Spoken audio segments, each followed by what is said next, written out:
החלה מסורת חדשה, ישנה, בלב תל אביב, באודיטוריום של בית לייביק ברחוב דוב הוז, פעם הייתה שם גלריה נדמה לי, התחיל חוג לפרשת השבוע שמארגן המרכז למורשת בגין בירושלים, על פרשות ספר בראשית, שהוא ספר נפלא, ומרצה במפגשים האלה, או מנחה או מרצה, הוא דוקטור דרור אידר, חוקר החברה, ספרות ותרבות ובעל טור בעיתון ישראל היום, שאני קורא אותו פעמים רבות, שנמצא כעת מעברו השני של קו הטלפון. בוקר טוב לך, דרור. בוקר אור.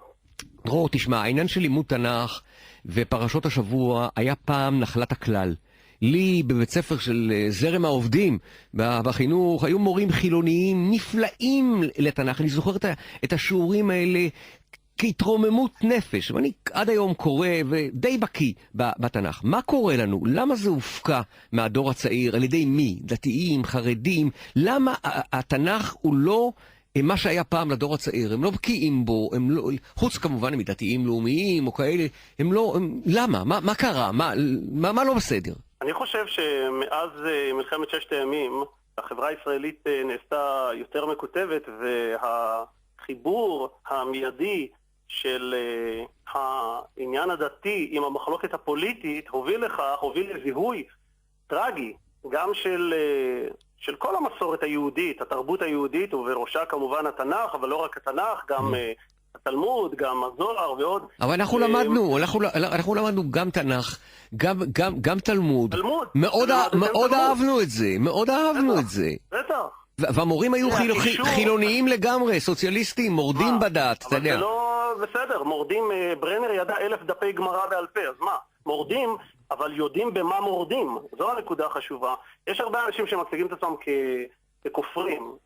בשביל לכפור, כפירה זו דרגה, אתה צריך לדעת. אתה צריך לדעת. כן, יש גם כאלה שכפרו וחזרו אל הדת, כמו ההורים שלי למשל, בשלבים מסוימים של החיים שלהם. העניין של בדיוק, אז הדיכוטומיה הזאת בין הדת לבין החיים עצמם יצרה נתק. אנשים קישרו את ההתעניינות הדתית, קישרו אותה גם עם המחלוקת הפוליטית שלא בצדק. בעשור האחרון יש במובן מסוים התפייסות של חלקים בחברה הישראלית עם המסורת הדתית. הם מבינים שלא צריך לחבר את זה בהכרח עם המחלוקת הפוליטית, אלא זה בעצם, זה התרבות, זה הסיפור של כולנו. זה נכון. תגיד לי, מה אתה עומד לעשות בבית לייביק? מופע? אני מבין שזה מופע... לא, זה לא מופע. בבית לייביק זאת תהיה סדרת הרצאות. תראה, במרכז בגין בירושלים כבר עושה את זה שנים, זה בעקבות המסורת של מנחם בגין, זכרונו לברכה, פרשת השבוע, חוק התנ"ך שלו. כן, אני זוכר את זה. בימי חמישי שם, בין 7 ל-8, בכל חומש הם מביאים מרצה אחר, מכל מיני דיסציפלינות ותחומים, וכל מרצה נותן את זווית הראייה שלו על פרשיות השבוע של אותו חומש שעליו הוא מופקד, ואני יכול לומר שבשנים האחרונות שאני הרציתי שם, הגיעו מאות שומעים, דתיים, חילוניים, זקנים. בעצם זה מסורת, כשאני חושב על זה, זה לא בתקופתי, זה טרום תקופתי, למרות שאני לא ילד, זה העונג שבת של ביאליק באוהל שם, שזה גם כן איזה הפרשות השבוע, נכון? נכון, בעצם. נכון. זה חידוש מסורת נהדרת. תראה, התרבות העברית שלנו היא עוצרת בתוכה את מלוא, את כל המשמעויות העם שלנו העניק לה. גם העברית המחולנת, כביכול, היום, עוצרת בתוכה את השמות הקדושים, כמו שאמר גרשום שלום, עוד ב-1926. ביאליק, כשאתה קורא את ביאליק, בשביל להבין את ביאליק, להבין את אלתרמן, באמת, מדובר באנשים שהיו תלמידי חכמים, ששלטו בתרבות היהודית לדורותיה, ובתרבות העברית, גם בתרבויות הכלליות, והמסורת הזאת היא מסורת שנטועה היטב גם בליבו של היישוב החדש, אם אפשר לומר, גם בליבה של מדינת ישראל העכשווית, לא רק הדתית. דוקטור דרור אידר, אני עוקב אחריך. אני רוצה לצאת מפרשת השבוע, אחריך ואחרי המאמרים המעניינים שלך בישראל היום, אתה תמיד מעניין ומנומק, אבל יש הרבה פעמים שאתה מרגיז אותי. השבוע למשל, אתה סונט כהרגלך במה שאתה מכנה כמילת גנאי, נדמה לי מדבריך, השמאל, המכון הישראלי לדמוקרטיה, ומתי? כשהם מכים על חטא אבות וכותבים עכשיו בחוברת על התנועה הרוויזיוניסטית, שז'בוטינסקי ובגין היו בהחלט דמוקרטים וליברליים וחסידי ערך השוויון. למה אתה לא משבח את ההוצאה של הספרון הזה? למה אתה מכה? למה אתה... הלוואי שזה היה כך. לו באמת הם היו... אתה בטח יודע, אנחנו יודעים שהתנועה הרוויזיוניסטית הייתה תנועה דמוקרטית, פלורליסטית, איזה שאלה? ליברלית לעילה ולעילה.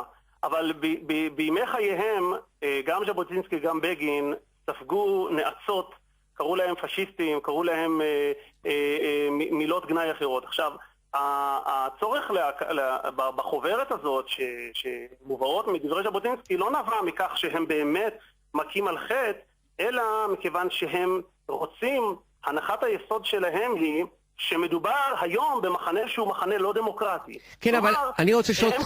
הם כותבים את זה בהקדמה, כלומר, שוב אותם הנחות. נכון, ז'בוטינסקי ובגין היו ליברליים, אבל היום המחנה שממשיך אותם, הם לא כל כך ליברליים, הם לא דמוקרטיים. הבנתי, אבל אני טוען... נגד הנחת היסוד הזאת יצאתי. אני טוען, ואני שומע אותך כמה אתה מנומק ואינטליגנטי, שהחלוקה הזאת לשמאל וימין היא תהרוג אותנו. הרי גם בשמאל ובימין יש כל כך הרבה גוונים. אתה יודע, ההורים, אני אתן לך דוגמה מהבית. הכי קל לי, ההורים שלי באו מליטא ב-1935, הם היו ציונים, הם היו סוציאליסטים, מחיי השפה העברית. אני חושב שהם באו מתנועת השומר הצעיר, אני לא יודע, ואיתם באו בני משפחת שיינזון. משפחת שיינזון זה מרים בן פורת, השופטת העליונה, ואחרים, הם היו מהתנועה הרוויזיוניסטית. הם למדו בליטא באותו בית ספר, באותו גימנסיה עברית שבה אבא שלי לימד. הם היו חברים עד אחרית ימיהם. לכולם הייתה אותה מטרה. הרי בלי סולידריות חברתית אנחנו נחזור להיות שבטים כאן, כמו בתנ"ך, בפרשת השבוע. אין לנו סיכוי בלי למה כל הזמן החלוקות האלה לשמאל ולימין? למה? אני שומע את הכאב שבדיבור שלך, אני גם שותף לו, אבל לא נצבע את העבר באידיליה. חס וחלילה. אני חקרתי את תקופת העלייה השנייה, כתבתי על זה ספר. התקופה ההיא הייתה מאופיינת בכיתוב הרבה יותר מוקצן מהכיתוב היום בחברה הישראלית. זה נכון, זה נכון.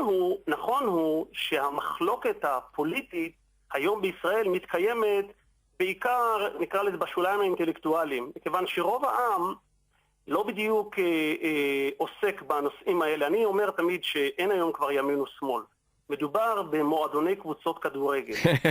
אוהדי הפועל תל אביב לא רוצים שמכבי תנצח. זה נכון, דרך אגב. מכבי לא רוצים שהפועל ינצח. זה נכון. בתור אוהד הפועל תל אביב, זה נכון. תשמע. ולכן הדיונים הם לא דיונים כל כך מעמיקים בכל מקום. נכון.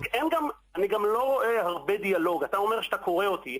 אני מקבל תגובות רבות, אבל כמעט לא מקבל...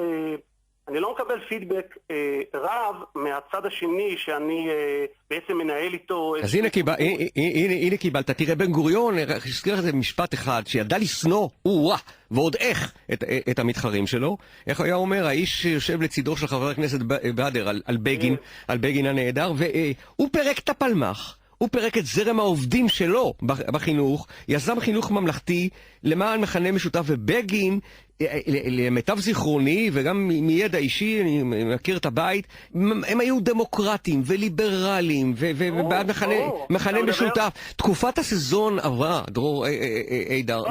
אם אנחנו נמשיך ככה, אנחנו לא נחיה. אני מסכים איתך, בנקודה הזאת אני מאוד מסכים איתך. אני חושב, אגב, אם היינו מנקים בכף, מורידים את הוויכוח בנושא הפלסטיני, מכיוון שרוב האנשים היום מבינים שבדור שלנו זה לא ייפטר.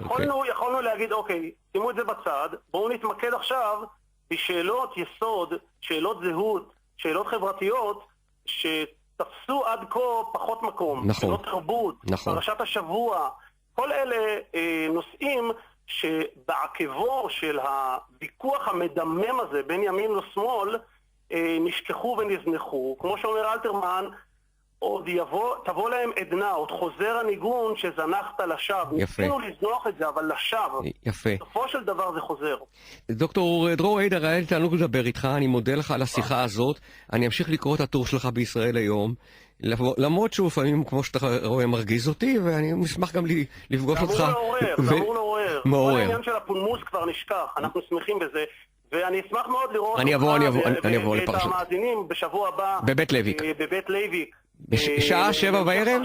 7 בערב? 7 בערב. 7 בין בערב. 7 ל-8. אפשר אחרי זה ללכת להצגה או לסרט. תודה רבה לך על השיחה שבת שלום. המאוד שבת מעניין, שלום. המרתקת הזאת. תודה רבה לך. שבת שלום.